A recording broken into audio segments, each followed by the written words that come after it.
கர்த்தருடைய பரிசுத்த நாமம் மகிமைப்படுவதாக. உயிர்த்தெழுந்து வல்லமுள்ள இயேசு கிறிஸ்துவின் நாமத்தினால இந்த கால பொழுதில் உங்களை சந்திப்பதை குறித்து நான் மிகுந்த மகிழ்ச்சி அடைகிறேன்.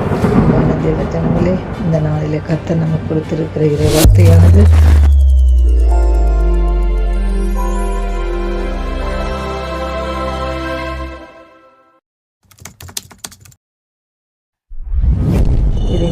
தீர்க்க தரிசன புஸ்தகம் 29ஆம் அதிகாரம் 11வது வசனத்தை நம்ம வாசித்து தியானிக்கலாம். நீங்கள் எதிர்பார்த்திருக்கும் முடிவை உங்களுக்கு கொடுக்கும்படிக்கு நான் உங்கள் பேரை நினைத்திருக்கிற நினைவுகளை அறிவேன் என்று கர்த்தர் சொல்லுகிறார். அவைகள் தீமைக்கல்ல, சமாதானத்துக்கு ஏதுவான நினைவுகளை.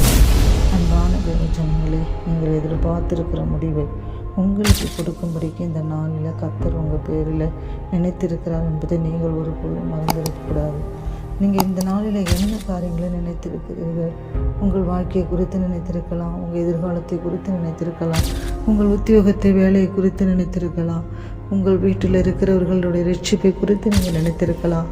எப்பொழுது ஆண்டவரே இதெல்லாம் நடக்கும் என்று நீங்கள் ஒரு ஏக்கத்தோடு கூட எண்ணத்தோடு கூட நீங்கள் சிந்தித்து கொண்டு இருக்கலாம். ஆனால் கர்த்தர் சொல்லுகிறார், நீங்கள் நினைத்திருக்கிற எதிர்பார்த்திருக்கிற எல்லாவற்றுக்கும் நான் முடிவு கொடுக்கும்படியாக உங்கள் நினைவுகளை நான் அறிந்திருக்கிறேன் என்று சொல்லுகிறார். நிச்சயமாகவே முடிவு உண்டு பிள்ளைகளே. உங்கள் நம்பிக்கை வீண் போகாது. நிச்சயமாகவே நீங்கள் ஒவ்வொரு நாளும் நினைத்திருக்கிறது உங்களுடைய ஏக்கங்கள் எல்லாம் அவர் அறிந்திருக்கிற தேவனாக இருக்கிறார். அதனால தான் கர்த்தர் சொல்லுகிறார், உன் நினைவுகள் என் நினைவுகள் அல்ல, உன் வழி என் வழி அல்ல என்று சொல்லுகிறார். தேவ பிள்ளையை, நீங்கள் என்ன காரியத்தை நினைத்திருக்கிறீங்க? தேவ சமூகத்தில் அதை ஒப்புக்கொடுங்க. ஆண்டவரே, என்னுடைய மனைவி ரட்சிப்புக்காக, என் பிள்ளைகள் ரட்சிப்புக்காக, என் கணவர் ரட்சிப்புக்காக நான் ஜெபிக்கிறேன். என் எண்ணங்கள் எல்லாம் உங்களுக்கு தெரியும் என்று நீங்கள் சொல்லுங்கள்.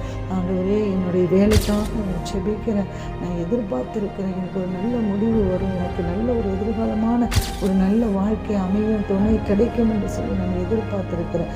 அந்த முடிவை நிச்சயிக்கிறேன், எங்களுக்கு கொடுங்க என்று சொல்லி தேவ சமூகத்தில் கதரும்போது தேவாவியான நிச்சயமாகவே நீங்கள் எதிர்பார்த்திருக்கிற காரியங்களை கர்த்தர் உங்களுக்கு கொடுக்கிற தேவனாக இருக்கிறார். தேவ பிள்ளையே, உன் செய்கைகள் எல்லாவற்றிலும் தேவனுடைய கரத்தில் நீங்கள் விட்டு கொடுக்கும்போது அவர் இந்த காரியம் மாத்திரமில்லை, இன்னும் அநேக காரியங்களை உங்களுக்கு செய்கிறவராக இருக்கிறார். இப்பொழுது கூட அவர் சொல்லுகிற காரியம் என்ன? நீங்கள் எதிர்பார்த்திருக்கிற முடிவை உங்களுக்கு கொடுக்கும்படிக்கு நான் உங்கள் பேர் நினைத்திருக்கிற நினைவுகளை அறிவேன் என்று சொல்லுகிறார். தேவ பிள்ளையே, யார் உங்களை நினைக்கிறாங்களோ இல்லையோ, உங்கள் தகப்பனார் உங்களை நினைக்கலாம், மறந்து போகலாம். உங்களை கூட பிறந்தவர்கள், உங்களுக்கு தெரிந்தவர்கள், நண்பர்கள், நீங்கள் யாரையாவது நீங்கள் நேசிக்கிற மனிதர்கள் உங்களை நேசிக்க மறக்கலாம். உங்களுக்கு சொன்ன காரியங்களை குறித்து அவர்கள் மறந்து போயிருக்கலாம். ஆனால் கர்த்தர் சொல்லுகிறார், உங்களுக்காக ஜீவனையை கொடுத்த ஆண்டவர், உங்களுக்காக எப்போது பிதாவின் வலது பாரசத்தில் பரிந்து பேசிக்கொண்டிருக்கிற தெய்வம் சொல்லுகிற வார்த்தை என்ன தெரியுங்களா? நீங்கள் எதிர்பார்த்திருக்கிற முடிவு உங்களுக்கு நான் கொடுக்கும்படிக்கு உங்கள் பேரில் இந்த நாளை நான் நினைத்திருக்கிற நினைவுகளை அறிவி. நீங்கள் என்ன நினைக்கிறீங்க? அதை நான் அறிந்திருக்கிறேன். அது ஒருபோதும் தீமைக்கு அல்ல, சமாதானத்துக்கு ஏதுவாங்க. அந்த முடிவை நான் உங்களுக்கு கொடுக்கும்போது உங்கள் வாழ்க்கை செலுக்கும், உங்கள் வாழ்க்கை மாறி, உங்கள் குடும்பம் கட்டப்படும், நீங்கள் நல்ல ஸ்தானத்தில் அமருவீங்க, நல்ல ஒரு பொசிஷனில் போய் உட்காருவீங்க, நல்ல ஒரு சேலரி உங்களுக்கு கிடைக்கும், நீங்கள் எதிர்பார்த்துருக்கிற ப்ரொமோஷன் வரும், நீங்கள் எதிர்பார்த்துருக்கிற நபருக்கு ரட்சிப்பு கிடைக்கும். தேவ பிள்ளையே, எல்லாவற்றுக்கும் தேவாவியானவர் உங்களோடு கூட இந்த பெரிய காரியங்களை செய்வாங்க. நாம் ஜெபிப்போமா? ஜெபிக்கிறோமப்பா.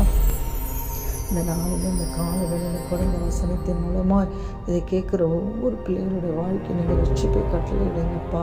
இந்த ஒரு நல்ல ஒரு முடிவை அவர்களுக்கு எதிர்காலத்தை அமைத்து கொடுங்க சொல்லுவோம்.